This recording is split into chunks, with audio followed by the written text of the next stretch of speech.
Dans les années 60, la radio était le moyen de communication par excellence en Afrique. Ce média carrefour est même aujourd'hui délaissé dans les zones rurales, depuis que la télévision est rentrée dans la vie des Africains.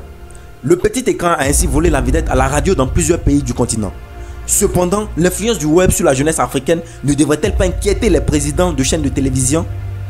Dans cette vidéo, nous parlerons de l'audience de la télé, la radio et l'internet dans 8 pays d'Afrique francophone, qui sont le Sénégal, la Côte d'Ivoire, le Cameroun, le Mali, le Gabon, le Burkina Faso, la République du Congo et la RDC. Regarder la télé nous permet de nous divertir, de nous informer et nous ouvre l'esprit. Selon le fournisseur d'études de marché Kantar, 89,9% des Africains regardent la télé régulièrement. Au passage à Bamako, l'on constate que 84% de la population malienne suivent régulièrement la télé. Durant les 24 heures, les téléspectateurs passent en moyenne 2 heures devant l'écran. Pour la plupart d'eux, la chaîne de télévision nationale ORTM est celle qui informe le mieux, donc pourquoi zapper? Au sud du Mali, on retrouve la Côte d'Ivoire qui compte 85% de téléspectateurs réguliers. Ils passent en moyenne 4 heures du temps devant le petit écran. A+ est la chaîne la plus suivie par cette audience. Si l'on remonte au nord du pays, on retrouve le pays voisin Burkina Faso avec 86% de téléspectateurs réguliers. Ils savent bien éteindre la télé et passent en moyenne 2 heures du temps. Les Burkinabés suivent chaque jour la première chaîne d'Afrique francophone, RTB. Les Sénégalais sont 87% à suivre la télé régulièrement sur un temps moyen de 4 heures par jour. La chaîne généraliste TFM est la plus suivie du pays. Au Cameroun, on dénombre 87% de téléspectateurs comme au Sénégal. Ils passent 4 heures du temps à suivre des émissions télé sur la chaîne privée Equinox. 90% de la population de la République du Congo suivent chaque jour la télé sur un temps moyen de 4 heures. La chaîne la plus suivie est TV5 Monde. À Libreville, le cœur bat plus fort avec Novelas TV. La chaîne la plus suivie avec 94% de téléspectateurs réguliers. Ils passent 4 heures en moyenne devant le poste téléviseur. La RDC devient le pays où l'on compte plus de téléspectateurs avec 96%. Ils regardent en moyenne 4 heures du temps la télé. La chaîne la plus suivie du pays est la chaîne privée éducative Molière TV. Tout comme la télé, la radio nous permet de suivre les dernières nouvelles et de la musique. La particularité de la radio est qu'elle nous fait gagner du temps. On peut l'écouter et vaguer à nos occupations.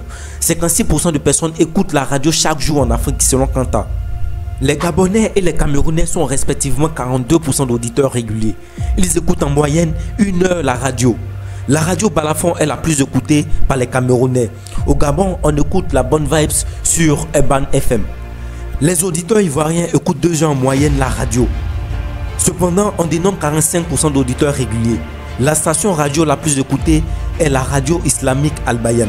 Au Congo-Brazza, on dénombre 51% d'auditeurs, dont la majorité écoute chaque jour la radio du monde RFI sur un temps moyen de 1 heure. On retrouve 57% d'auditeurs réguliers sur le territoire sénégalais. Dans le pays, le bon auditeur écoute 2 heures en moyenne la radio chaque jour. La radio Zik FM est la plus écoutée du pays. En RDC, 58% de personnes écoutent quotidiennement la radio en moyenne 1 heure. Congo FM est la station radio la plus écoutée du pays. Le Mali atteint plus de 79% d'auditeurs réguliers écoutant chaque jour 2 heures en moyenne la radio.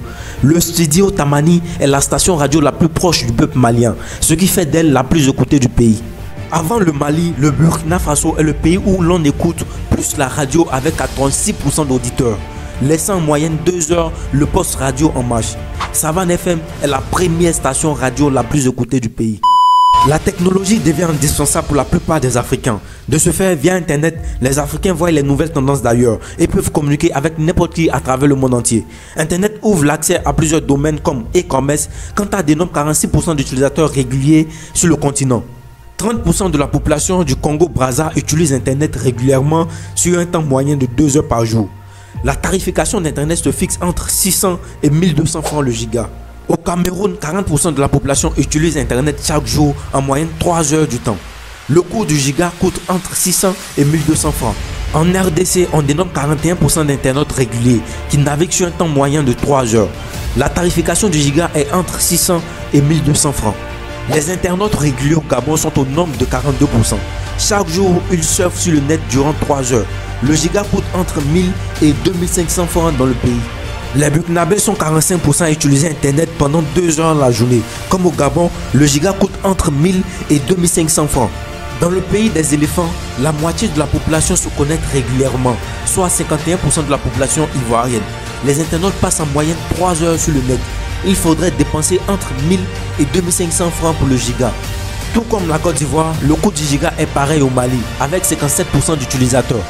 Les Maliens passent en moyenne 1 heure à surfer dans la journée. Enfin, on dénomme 70% d'internautes réguliers au Sénégal qui naviguent 3 heures en moyenne par jour. Sachez que 1 gigaoctet dans le pays peut coûter entre 600 et 1200 francs.